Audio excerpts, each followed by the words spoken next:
दोस्तों, आज मैं फिल्म रिव्यू करूंगा सरदार उधम सिंह।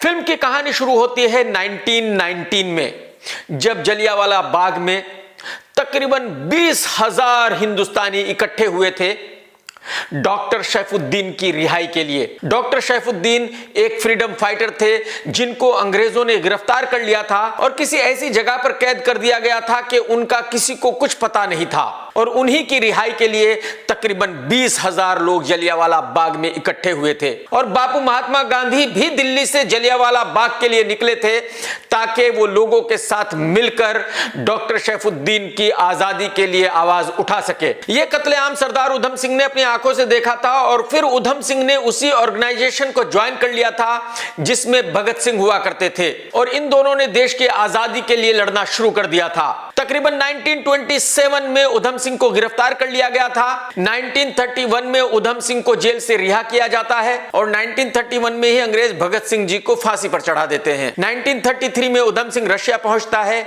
और वहां से इंतजाम करते कराते 1934 में वो लंदन में एंटर हो जाता है। इसी बीच उधम सिंह कई नामों से पासपोर्ट बनवा लेता है और अपने हाथ पर लिखवा लेता है राम मोहम्मद सिंह आजाद। 13 मार्च 1940 को उधम सिंह उस गोरे को मार देता है जिसने जलियांवाला बाग में हजारों हिंदुस्तानियों को मारा था। यह कहानी देशभक्ति से भरपूर है। मुझे अच्छी तरह याद नहीं, लेकिन शायद मैंने स्कूल में इसको 5वीं या 6ठी क्लास में पढ़ा था और उसी वक्त से मैं इस कहानी पर फिल्म देखना चाहता था, बट एक बेहतरीन फिल्म देखना चाहता था। सरदार उधम सिंह जैसी फिल्म नहीं देखना चाहता था। यह कहानी जितनी अच्छी है, इसका स्क्रीन प्ले उतना ही ज्यादा खराब है। राइटर ने बिल्कुल पूरी तरह रायता फैला दिया है। देखिए, कोई भी कहानी अच्छी या बुरी हो सकती है, इसमें कोई प्रॉब्लम नहीं है। यह तो भूत भी नहीं बता सकता कि कौन सी कहानी सुपरहिट होगी और कौन सी नहीं चलेगी, लेकिन हर कहानी में कुछ बेसिक चीजें होती हैं और उनका कहानी को लिखते हुए ध्यान रखना पड़ता है। इस कहानी में बिल्कुल भी कतई कोई ध्यान नहीं रखा गया, जो मर्जी आई वो पेल दिया गया। जैसे हम बचपन से ही सुनते आ रहे हैं कि भाई सरदार उधम सिंह ने जलियांवाला बाग का बदला लिया था लंदन में जाके उस गोरे को मारकर, बट इस कहानी से ऐसा प्रतीत नहीं होता, क्योंकि सरदार उधम सिंह को भगत सिंह का बेस्ट फ्रेंड दिखाया गया है और जब सरदार उधम सिंह को फांसी दी जाती है तो उसके हाथ में से सरदार भगत सिंह का फोटो निकलता है, यानी एक तरह से उसने अपने दोस्त का बदला लिया था। दूसरी तरफ फिल्म में दिखाया गया है कि उधम सिंह पर बहुत ही ज्यादती की थी गोरों ने, उसके साथ बहुत ही अन्याय किया था, उस पर बहुत जुल्म किया था। तो एक तरह से उधम सिंह ने लंदन में जाकर एक बड़े गोरे को मारकर अपनी उन ज्यादतियों का बदला लिया था। और तीसरा रीजन वही कि उधम सिंह को जलियांवाला बाग का बदला लेना था। तो यानी कि रिवेंज सिर्फ जलियांवाला बाग का नहीं था, बल्कि कई चीजों का था जो अच्छा नहीं लगता। इस स्क्रीन प्ले में कुछ अच्छी चीजों को भी इंक्लूड किया गया है, जैसे कि उस वक्त को आज के वक्त से कंपेयर किया गया है और दिखाया गया है कि जैसा वक्त आज है वैसा ही वक्त उस वक्त था। उस वक्त भी किसानों की और स्टूडेंट्स की बातें नहीं सुनी जा रही थी और आज भी नहीं सुनी जा रही हैं। उस वक्त भी जो भी आजादी के लिए आवाज उठाता था उसको आतंकवादी कहा जाता था और आज भी वैसा ही है। उस वक्त भी जब किसानों ने आवाज उठाई तो उनको आतंकवादी कहा गया और आज भी ऐसा ही है। उस वक्त भी हिंदू मुस्लिमों को बांटा गया और आज भी ऐसा ही है। इस स्क्रीन प्ले में एक और बहुत अच्छी बात इंक्लूड की गई है कि दुनिया में कोई भी आतंकवादी नहीं होता। उधम सिंह अंग्रेजों के लिए आतंकवादी था, बट उधम सिंह रशिया वालों के लिए एक फ्रीडम फाइटर था। यानी कोई भी आदमी जो एक देश के लिए आतंकवादी होता है, वही आदमी किसी दूसरे देश की नजर में फ्रीडम फाइटर होता है। प्रॉब्लम यह है कि इस स्क्रीन प्ले में ना ही तो देशभक्ति आ पाई है, ना ही थ्रिल आ पाया है, एंटरटेनमेंट की तो बात ही मत कीजिए, और ना ही ये स्क्रीन प्ले इंस्पायर कर पाता है। डायलॉग्स इस फिल्म की सबसे बड़ी प्रॉब्लम है, क्योंकि 90% डायलॉग्स इंग्लिश में हैं और बाकी के 8% पंजाबी में है और सिर्फ 2% हिंदी में है, जबकि फिल्म को हिंदी फिल्म कहा गया है। तो मेरी समझ में नहीं आया कि फिल्म मेकर्स ने जब इस फिल्म को बनाया तो उनकी समझ में ये क्यों नहीं आया कि भाई हिंदी दर्शकों के लिए इस फिल्म में क्या है। फिल्म में म्यूजिक है नहीं, और अगर मैं एक्टिंग की बात करूं तो विक्की कौशल ने अपने रोल को अच्छे से निभाया है।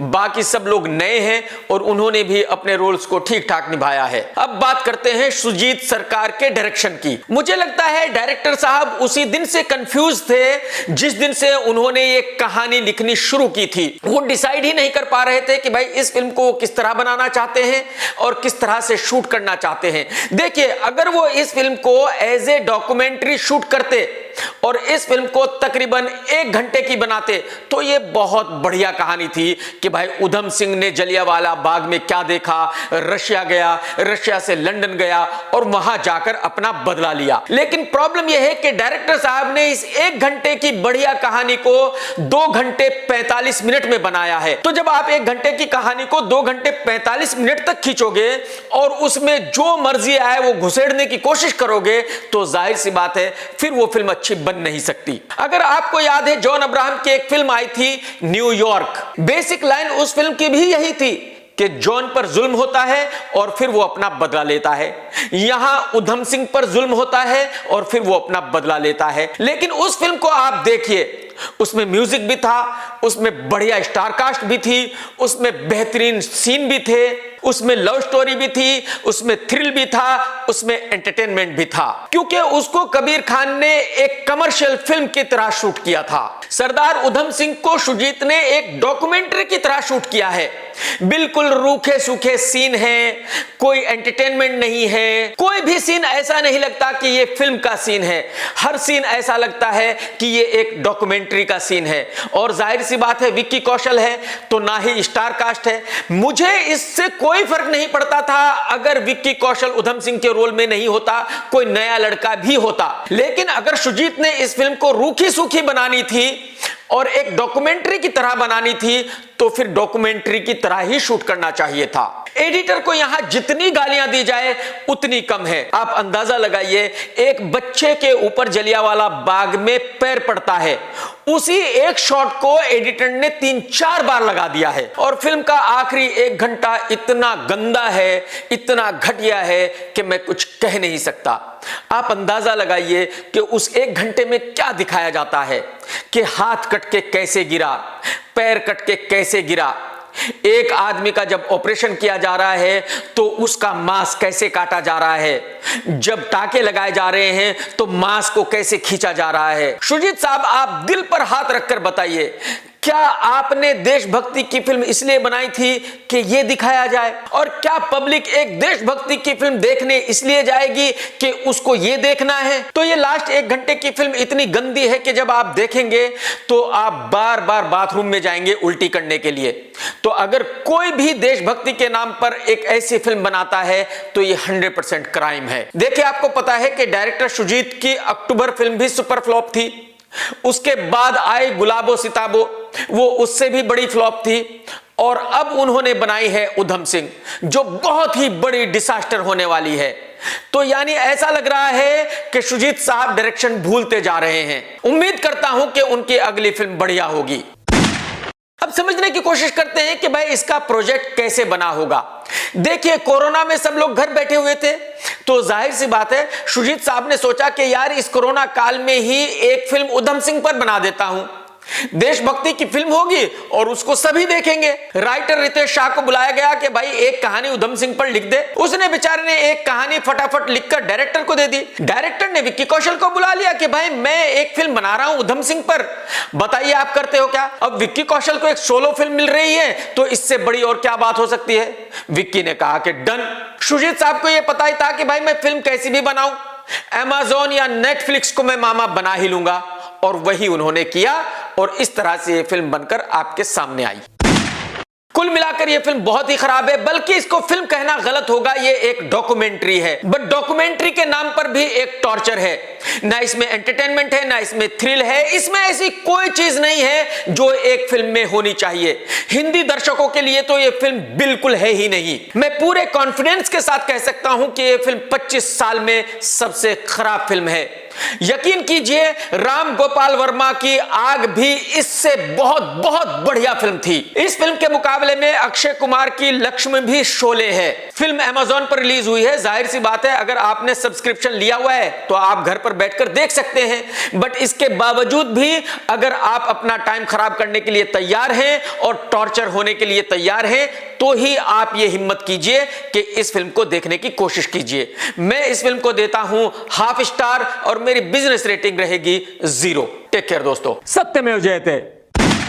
दोस्तों, अगर आपको मेरा ये वीडियो पसंद आया है तो लाइक जरूर करो और शेयर जरूर करो। और भाई साहब, आप मेरा चैनल सब्सक्राइब नहीं कर रहे हो, अरे यार सिर्फ 100,000 बाकी है 1 मिलियन में, करा दो यार। ऐसा क्यों कर रहे हो यार? और वो घंटी तो दबा दो भाई, सोचो मत ना यार, घंटी दबा दो ना भाई। देखो अब, हाँ दबा दी ना आपने घंटी, अब आपको फौरन ही नोटिफिकेशन मिलेगा जैसे ही मैं नया वीडियो डालूंगा।